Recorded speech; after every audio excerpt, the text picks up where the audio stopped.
चाक्षुष मणि की उत्पत्ति और उसके मनवंतर का वर्णन। मार्कंडेय जी कहते हैं कि मुने, या मैंने तुम्हें 5वें मनवंतर को कथा सुनाई है, या चाक्षुष मुनि मनु के 6ठे मनवंतर का वृतांत सुनो। ब्राह्मण वे पूर्व जन्म में ही ब्रह्मा जी के चक्षु से ही उत्पन्न हुए थे, इसलिए इस जन्म में उसका नाम चक्षुष ही हुआ है। राजर्षि महात्मा अनिमित्र की पत्नी भद्रा के ने एक पुत्र को जन्म दिया, जो कि बहुत ही विद्वान और पवित्र पूर्व जन्म की बातों को स्मरण रखने वाला और समर्थ था। उस पुत्र को गोद में लेकर माता बारंबार पुचकारती, प्यार से बुलाती और स्नेहवश छाती से चिपका लेती थी, किंतु वह भी तो पूर्व जन्म की बातों को स्मरण रखने वाला था। अतः माता की गोद में पड़ा पड़ा हंसने लगा। उस पर माता ने बोली कि बेटा, यह क्या है? मैं तो डर गई हूँ। तुम्हारे मुख पर यह रहस्य हास्य कैसा है? यह क्या तुम्हें असमय ही बोध हो गया है? क्या तुम कोई शुभ देख रहे हो? पुत्र बोला कि माँ, क्या तुम नहीं देखती कि सामने जो यह बिल्ली खड़ी है मुझे खा जाना चाहती है। दूसरी ओर जठानी मुझे हड़प लेना को तैयार है। यह दृष्ट भाव से ही खड़ी है। इधर तुम पुत्र प्रेम के कारण ही अत्यंत स्नेहवश मेरी ओर देखती, बारंबार मुझे बुलाती हो, छाती से लगाती हो। तुम्हारे शरीर से रोमांच हो आता है। वत्सल्य स्नेह से कारण ही तुम्हारे नेत्र आंसुओं से भीग रहे हैं। यह सब देखकर मुझे हंसी आ गई है। जैसे ही दोनों स्वार्थवश स्त्रीग्ध हृदय से मेरी ओर देखती है, उसी प्रकार तुम भी स्वार्थ से लेकर मुझसे स्नेह करती जान पड़ती हो। अंतर इतना ही है कि की बिल्ली और जातहारनी तो मुझे खा जाना चाहती है, और तुम धीरे धीरे मुझसे प्राप्त होने वाले उपभोग योग फल की कामना कर रखती हो। माता ने कहा, बेटा, मैं उपकार के लिए ही नहीं, प्रेम के कारण तो तुम्हें छाती से लगाती हूँ, और यदि इसमें तुम्हें प्रसन्नता नहीं होती है तो इसका अर्थ यह है कि तुमने मुझे त्याग दिया है। लो, तब से प्राप्त होने वाले स्वार्थ का मैंने परित्याग कर दिया। यूं कहकर वह बालक को वहीं छोड़कर श्रुति गृह से बाहर निकल गई। उसी समय ही जतहारनी उस सुधात्मा बालक को हड़प लिया और उसे ले जाकर राजा विक्रांत के ही पत्नी के शयन गृह में सुला दिया।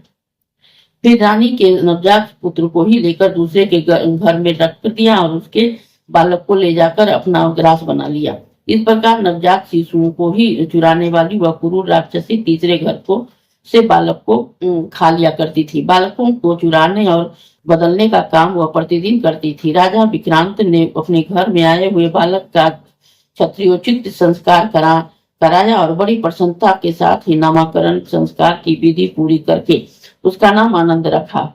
जब बालक कुछ बड़ा हुआ तब उसका उपनयन संस्कार करते हुए आश्चर्य से कहा कि बस पहले अपनी माँ के पास जाकर उन्हें प्रणाम करो। गुरु की बात सुनकर ही बालक हंस पड़ा और बोला कि गुरुदेव, मैं किस माता को प्रणाम करूं, जन्म देने वाली या पालन करने वाली को? मैं राजा अनिमित्र के घर में उनकी धर्मपत्नी गिरिभद्रा देवी के गर्भ से ही उत्पन्न हुआ हूँ, किंतु जतहारनी मुझे उठा ले आई और यहाँ हेमनी के पास छोड़कर इसके पुत्र को स्वयं उठा ले गई। फिर उसे भी विप्रवर बोध के गृह में ले जाकर उसके रख दिया और उसके पुत्र को हड़प कर भक्षण कर दिया।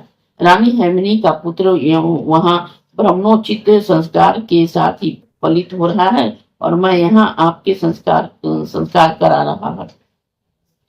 आप संस्कार करा रहे हैं, मुझे आपकी आज्ञा का पालन करना है। तब बतलाइए किस माता के पास प्रणाम करने के लिए जाऊं?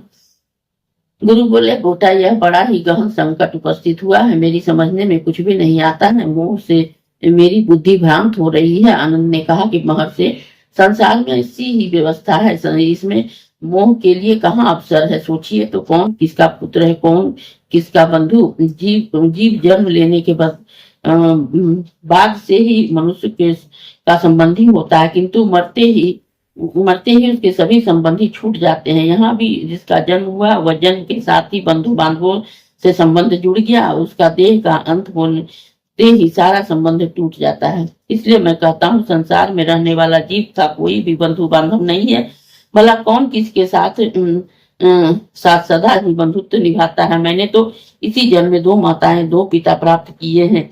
फिर यदि दूसरी देह धारण करने पर यह संबंध बढ़े तो इसमें आश्चर्य की क्या बात है। तो अब मैं तपस्या करूंगा। आप विशाल नामक ग्राम से इस राजा के पुत्र को, जो चैत्र नाम से विख्यात है, यहाँ बुला लीजिए। आनंद की बात सुनकर राजा अपनी स्त्री और बंधु बांधवों के साथ ही बड़े विस्मय से में पड़े और उसकी ओर से ममता हटाकर उन्होंने उसे वन जाने की आज्ञा उनकी अनुमति दे दी। फिर अपने पुत्र चैत्र को बुलाकर उसे राज्य करने के योग बनाया और जिसने पुत्र बुद्धि से उसका पालन किया उस ब्राह्मण की भी भली भांति सम्मान दिया। आनंद तपस्या में लगे थे। उसकी उन्हें तपस्या करते देखकर ब्रह्मा जी ने पूछा, वत्स बताओ तो सही, किस लिए इतना कठोर तप करते हो? आनंद ने कहा कि भगवान, मैं आत्मशुद्धि के लिए ही तपस्या कर रहा हूँ। बंधन से के हेतु भूत जो मेरे कर्म है उसका नाश हो जाए, यहाँ यह तपस्या का उद्देश्य है। ब्रह्मा जी बोले कि इसमें कर्म भोग का अधिकार छीन हो गया जाता है, वही वही मुक्ति के योग होता है। जिसके पास कर्मों का संचय है वह नहीं।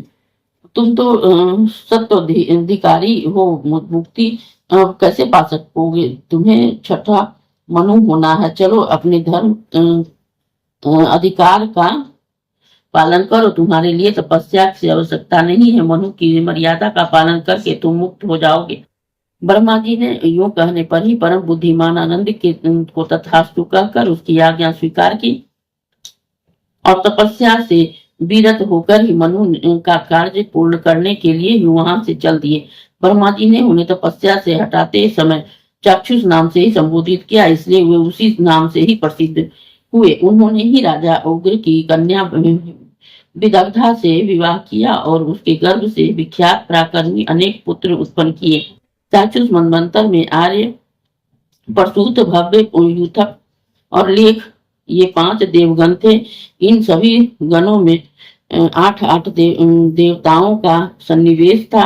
सब देवता यज्ञभोगी और अमृतासी थे। इन सबके स्वामी मनोजव नामक इंद्र थे, जिन्होंने 100 यज्ञों का अनुष्ठान करके देवताओं का अधिपत्य प्राप्त किया था। उस समय ही सुमेधा, प्रजा, हविष्यमान, उन्नत, मधु, अतिनामा और सहिष्णु ये 7 सप्तऋषि थे।